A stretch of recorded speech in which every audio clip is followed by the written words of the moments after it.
Excited to be here and just having this conversation, because I think there's a beautiful opportunity when you're not engaging where you are being asked for funds, but where you're in a conversation with experts like yourself who are doing this important work on ground. And I think that's a missing opportunity. It's not there where you can sit across a table and just really engage where there's not an expectation that you should fund. So this is a very precious moment. So just like I was introduced, I come from DG Mari Trust. I'm going to give a brief overview of who we are, what we do, and then also share on what has already started happening, which is just some nuggets of wisdom that have come up from what we're learning. And this is not necessarily best truth. It's what we are seeing is working, it's what we're seeing from the sector. So hold it very light. And I hope I'm not seen as an expert, but as a learner. I'm very curious, so I'm here to ask questions. So we are GGMT, we're a South African independent philanthropic foundation that was founded in 1979. So we've gone through a number of mission changes where we get to understand actually what strategies work best when you want to tackle the inequality trap in South Africa. And our strategy is very broad, which is very confusing. So I hope today I'll be able to highlight and help people orient themselves in how they can partner with DGMT. So we distribute about 200 million across 120 organizations annually. So this is across all our interests. So that's the budget that we have, and it looks very different in terms of how we are able to distribute that based on what the need is. This year, it could be a priority on ECD, so a lot of our funding would go towards that to just give a boost on a national level for that conversation. So it moves and doodles like that. And our approach, we believe in offering catalytic funding. So I think I'm going to explain. I saw people saying gibberish, so I took offense. So I'm going to explain what we mean when we say catalytic investments, and then systems change across 10 opportunities. So you'll get to understand a bit of our mission, how we have basically broken it down into 10 opportunities, and how we've grouped those opportunities into 3 goals to help people understand and work with us. So we envision an inclusive, equitable South Africa where people flourish. I think the people who come on the floor also share that same sentiment. And we consider ourselves as a strategic and innovative funder. So what does that really mean, Smanga, without using a lot of gibberish? So we see ourselves as a public innovator through strategic investment. And what that means for us is that it's a process of making the world a better place for all people in synergy with nature. And we are committed to developing the potential of the country by creating ethical, enabling environments where human needs and aspirations are met, and where every person is given an equal opportunity to fulfill their potential, both at the personal level and at the community level. So a lot of our work and investments are in those areas where we're looking at the development, holistic development of people, and then communities, and then systems. So I'm gonna play a little video which will highlight how we articulate what catalytic is, what innovation is, and the inequality trap that we speak about, and how we have basically conceptualized that. Take a long strip of paper and connect the ends. This is a loop. You can trace a never-ending path along its inner surface, no beginning and no end. Think of South Africa, where the majority of South Africans are stuck in an inequality trap they can't escape. Colonialism and apartheid set the traps of racial exclusion, but they are made worse by systemic failures, bottlenecks, and corruption. Poorer people have worse nutrition, health, and education, choking their potential. And when their children grow up, the cycle is repeated, generation after generation. Now, think of a Mobius strip. Take a long strip of paper, give it a half twist, and connect the ends. Just one twist in the circle allows you to trace a completely different pathway. Instead of being stuck on the inside of a loop, you emerge on the outside. Like the Mobius strip, escaping the inequality trap requires a fundamental change in a child's life trajectory, and it starts with a twist away from old ways of doing things. We need bold and decisive twists that get us out of the trap, give fresh perspective, and create new opportunities because we can't keep tracing the same old pathways to development in South Africa. So how do we fundamentally change a child's life trajectory? How do we get from here to here? We must radically change the factors that determine the incline of the curve. And by radically, we mean at its roots. Changing trajectories begins with a healthy pregnancy, a nurturing environment, a nutritious diet, and good early childhood education. A child that has this is already on a different path to a child that is stunted, has poor early language development, and no caring adult at home. Skills beget skills, so a strong start and quality schooling are the upward twists that can change a life trajectory. And when more people build the knowledge and skills to fully participate in society and the economy, our nation will thrive, and we will have twisted our way out of the inequality trap.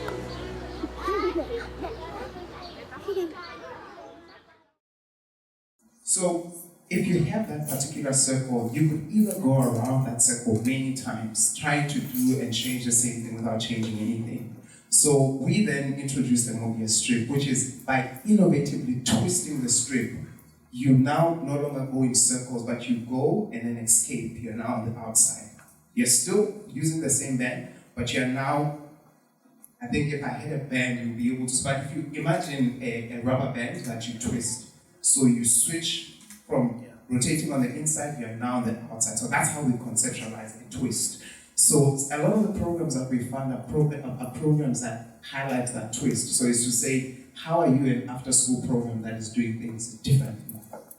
How are you an ECD center that is doing something different? And different is very localized. At Walmart, we're doing it differently because the context here is X and X. So that's how we quantify a twist. I hope that's helpful. So we invest across a whole development spectrum of human development. So we believe by being able to invest in this entire life cycle, you are able to sustainably help a nation escape an inequality trap. What does that look like? To say, in order for us to have an innovative and inclusive society, we need to invest in ensuring that children are born healthy. So that is healthy pregnancies, healthy first 1,000 days, literacy, foundational development phases. So if you see that it goes all the way to where a young person has to get a job, and then you complete that cycle again, that's what gives us an innovative and inclusive society. So all our investments are based on this particular framework. And our 10 opportunities basically highlights that. We see our role as 3 things. So that is to connect people and ideas on an engagement like this. We are able to learn from different places, creating strategic connections between people who otherwise not meet and have a conversation, because that's where that innovation happens, where you have a government official sitting with a practitioner who say the way policy is being designed, it does not speak to the challenges we see on the ground. So that's the role that we are looking at ourselves. We also communicate, we learn a lot. So to the people who found the application process quite long, we are that partner that will ask a lot of questions because we truly want to understand how you understand the work that you do in order for us to speak about it. And then our learnings are also available publicly sourced in partnership with organizations. So we do produce a number of materials that we share back into the sector based on what we're learning so that the sector can improve. So this is an example of them, which is just a learning brief that is tackling multiple issues. One of the ones that I'm excited about in here is one that looks at skills development and mental health in South Africa. Because we're seeing young people don't stay in opportunities, but what's often misunderstood is what's preventing them from staying attentive in class. So those are the lessons which are coming from the work that you do on the ground. And then the other part is commissioning. We do commission grants, so we have an open call for grants and people apply, but we also commission projects where there is a gap. So where there's a strategic gap where we're not seeing applications coming in or innovations doing work there, we're able to commission and incubate projects that are going to highlight that. So you might be asking, what does that look like? So these are the opportunities that we are working in. Opportunity 1 through 10, they are identified in 3 different portfolios. First portfolio is innovative and inclusive society. The second, all children on track by grade 4. And the portfolio that I work with specifically is all young people on pathways to productivity. So all this is available on our website. I'm just walking through so that you see how you work in. So all the work that we do for children, literacy, numeracy sits on the second portfolio. A lot of the work we do with young people, employment, skills development sits on the third portfolio. A lot of the work we do around systems and working with government and working with how welfare is done sits in our innovative and inclusive society. This includes organizational strengthening grants. So when an organization is doing great work, but they are missing a core element that can elevate their work. So we do commission and offer support where we're funding just the organizational strengthening of these grants. So what does the DGMT ecosystem look like? So those are the 3 portfolios that you're seeing. And all the work that we do engages between civil society, private sector, and government. And then outside of that, we have our communications, which this is part of. And then we have place-based synergies. Place-based synergies, in a simple nutshell, is DGMT in place. So what would happen if we take all the goals that DGMT is working in, we make them in one place, on a distance and a certain radius. So we're working very closely with independent energy producers where we are saying there are these community trusts and community foundations that have been set up that are supposed to reinvest by lending and using our framework where we say if you invest in healthy births and sustain that throughout, you're able to help a generation and a community escape inequality. So it looks very blank, but this is what it looks like. These are some of the initiatives that sit in this ecosystem. You may have engaged with some of them, you may have heard or touched base with some of them. So some of the ones that are quite popular is Youth Capital, which is our advocacy piece that is talking about youth unemployment. They released studies. One of the studies they released was the cost of unemployment, which highlighted that for a young person who's unemployed, it costs them at least 1,000 rand to look for a job. These are young people who are unemployed. And then all children on track, you would see some of those Smart Start, which is our social enterprise program model that is rolled out across the country where practitioners across the country can come in, sign up, and receive support to basically run an ECD center. So this is all the work that happens and all about GGMT. So I can transition now into what I was asked to speak about, I think, which was monitoring and evaluation. So this is our strategy. It's also available online. So I would say this is where it all starts. I think that the previous speakers have highlighted that it starts by understanding what the mission of the funder is and what they're getting behind and what they're trying to achieve, and to see if you're the right fit for that particular fund. Sorry. So I think this is repetitive information. I think for us, a lot of this sits on our funding page. So I'm not going to go through it, but it's just to say, start, engage with the website that they found out the particular opportunity you are going for, understand what is going to be required, but also what they are getting behind, and prepare yourself for the process. Because sometimes you find that organizations are ready to submit an application, but not ready to follow through with the other steps, verification and supporting additional documentation. So what we basically look out for and our framework when we are analyzing an opportunity to a fund, does it fit within our 10 opportunities?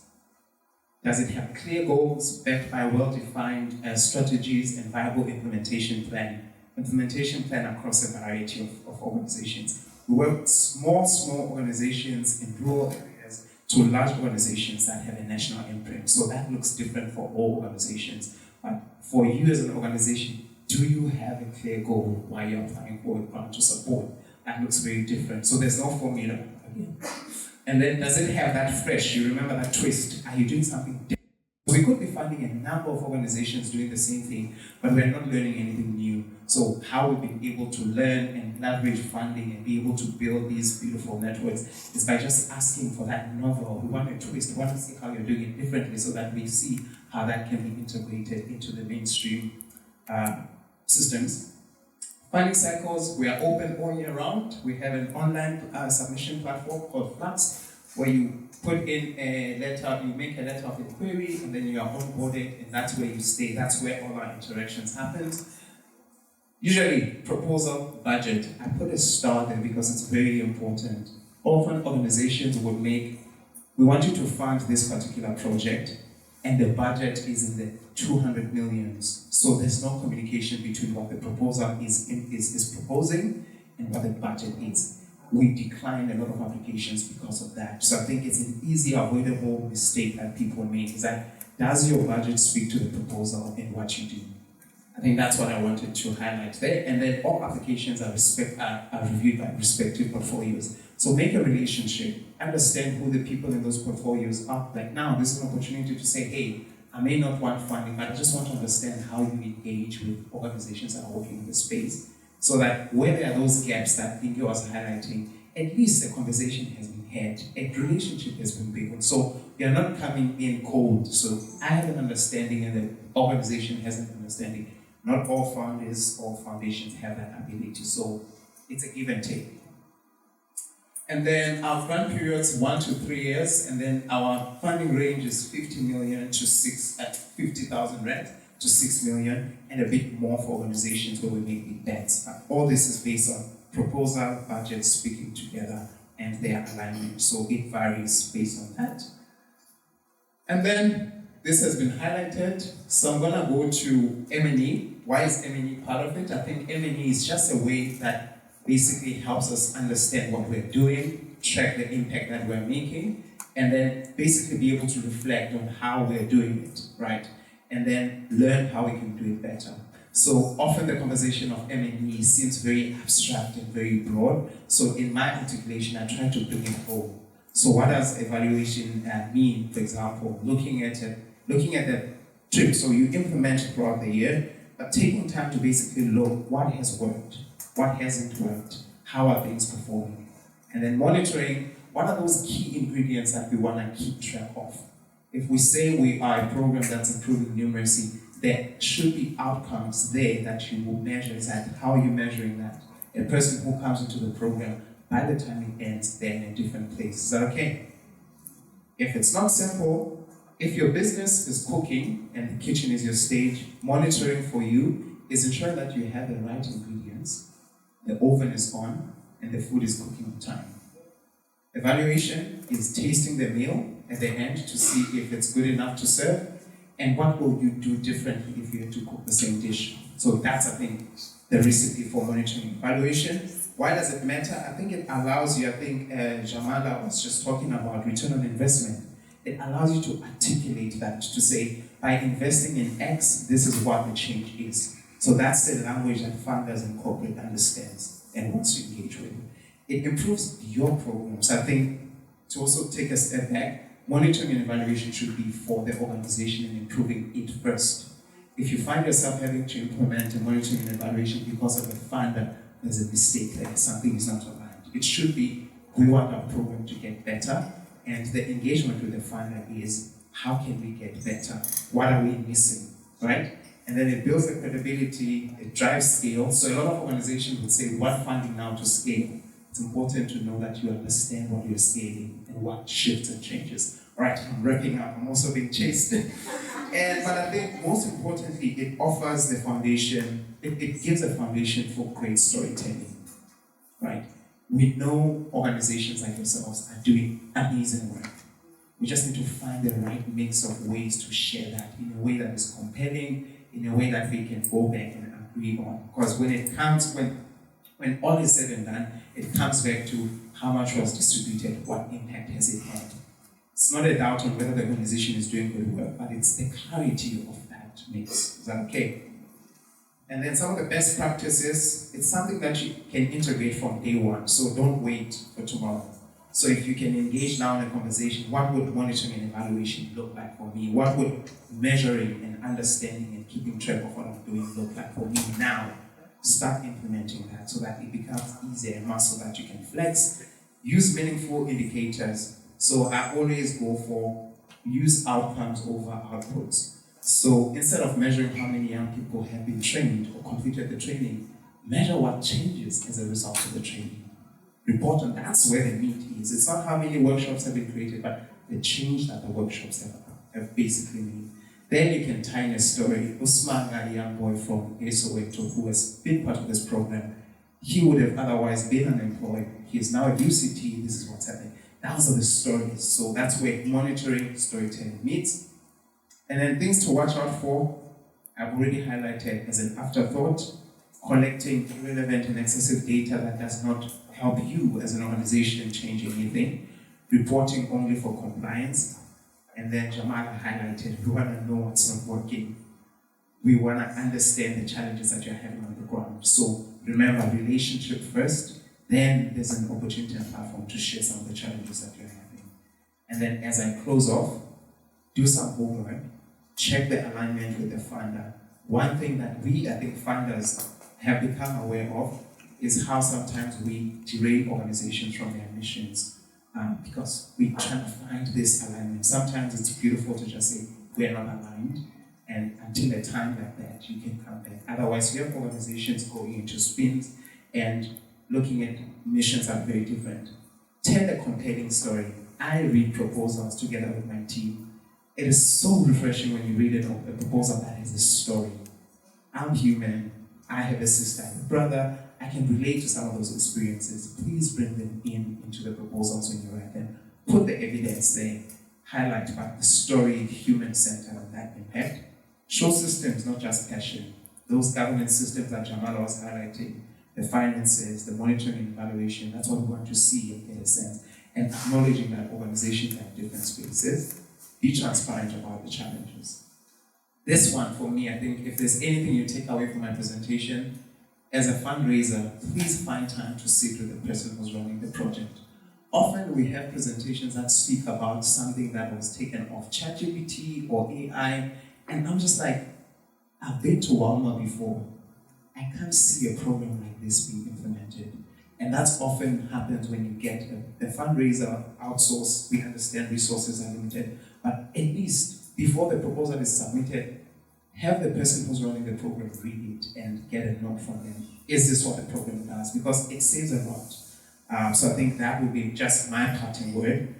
Thank you. We are available. I'll also be here throughout the day, but it's such a pleasure to be able to share some of these nuggets, and I look forward to the conversations and the